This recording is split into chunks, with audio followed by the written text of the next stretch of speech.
आम्ही काल बर्थडेला गेलेलो हे तुम्हाला तर माहितीच आहे आणि तुमच्या मुलीला जर कोणी तिथे काही बोललं तर तुम्हाला कसं वाटेल आणि मलाही पण तसंच फील झालं.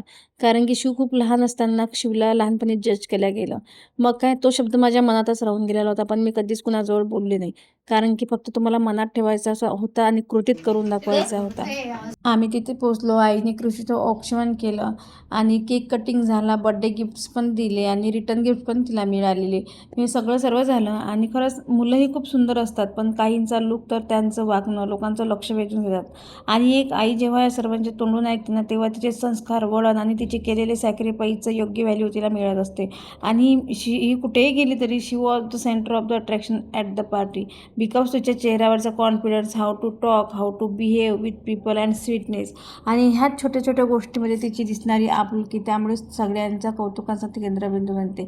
आणि जेव्हा ही एक आई बघते ना, तेव्हा तिच्यासाठी ही खूप अभिमानाची गोष्ट असते. आणि येस सुंदर दिसणं म्हणजे फक्त छान कपडे किंवा छान लुक नाही, तर तुमच्या मुलांचे संस्कार, वळण यामध्ये एक डिफरन्स पर्सनॅलिटी तयार होते अँड दॅट्स कॉल्ड औरा.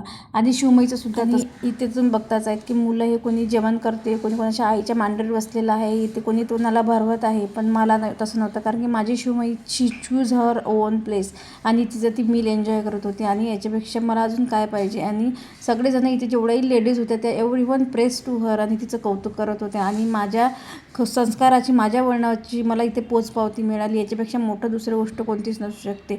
आणि हो, याच्यात मी खूप खुश होते. आणि बघा, स्वतःचं जेवण पण ती स्वतःच करते आणि एका दिवसात नाही झालं, तर आज मला 2.5 वर्ष लागली ह्या सर्व गोष्टी करायला आणि मी हे कंटिन्यू करत राहील. I want to raise a responsible and sensible citizen. Do follow for more. Bye.